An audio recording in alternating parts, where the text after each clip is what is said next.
we have a fun new segment for everyone today. It is called Future Headlines. So each of us have come up with a future headline, very much fake, that we believe will happen in the world of in the world of women's soccer. It could happen tomorrow. It could happen 5 years, 10 years down the line.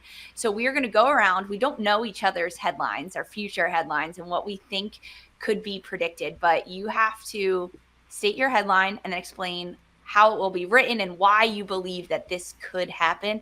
And then we all get to vote and talk about it and see who's actually wins. If you're with us live on YouTube, let us know whose future headline is the most believable and absolutely whose is the most outrageous. Okay, Aaron, why don't we start with you? You're feeling creative today. I feel like you've got this one in the bag. I do. I'm pretty excited about this one. I emailed this one to Mark at 4 a.m. because between 3:30 and 4, I wake up every single night, and I woke up I was like, I didn't send it to him. I gotta send it to him. My headline is Michelle Kang and Red Bull partner for women's football. Michelle Kang is one of the most ambitious people we've seen in this space, men's or women's.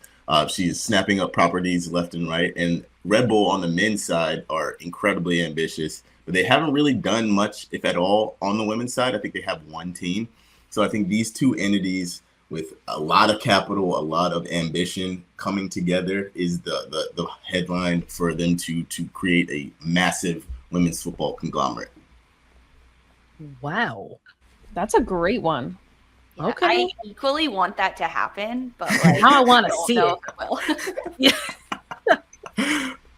It's almost like, it's almost just kind of like, not so much future headline, could it happen? I'm almost like, when will it happen? Because like you said, Kang is just out there trying to make these moves and make these deals. So it's not that far fetched, man. Sandra, what about you? What's yours? I mean, all right. So in line with money, I think that might actually be a theme here for all of ours. And thinking about headlines too, right? Like as someone who's repping the reporting side of things on this show, even though I don't write headlines, I like to write the stories that go behind those. And I hope one day I can write this story. But I really do believe that someday, maybe even pretty soon, that Naomi Girma is going to be like the first $2 million transfer fee type of player. And I think we're not too far from that. I think what we saw in this most recent offseason, players and their arrival to NWSL breaking the thresholds of the $500,000 mark. We're talking over 700K, near pushing around 800K. That potentially in this coming offseason, we could see something perhaps as that possible 1 million transfer fee, whether it's in the immediate off season or maybe during that January window.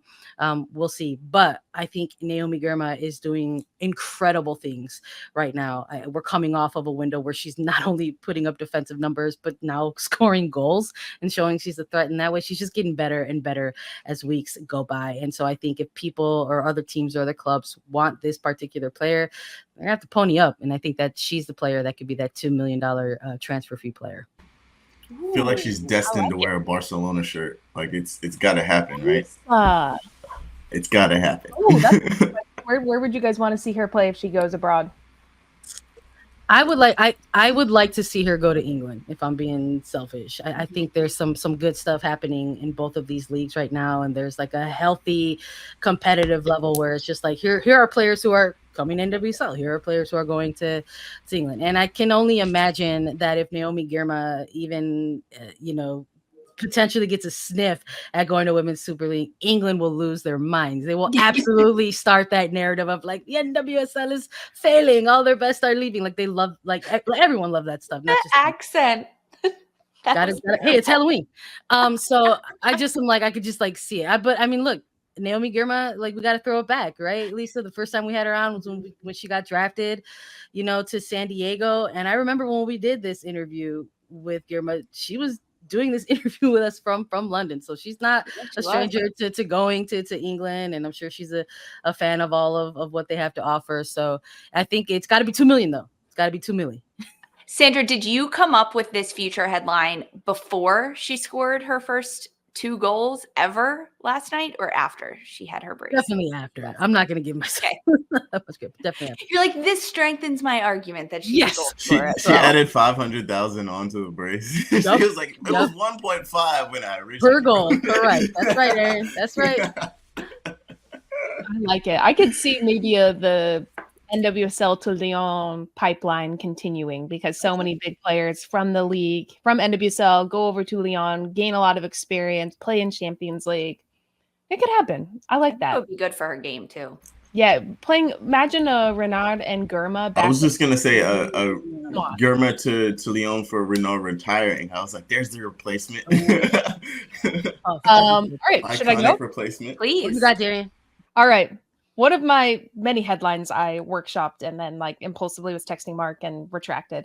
2 new women's soccer specific stadiums under construction, Atlanta and Cincinnati.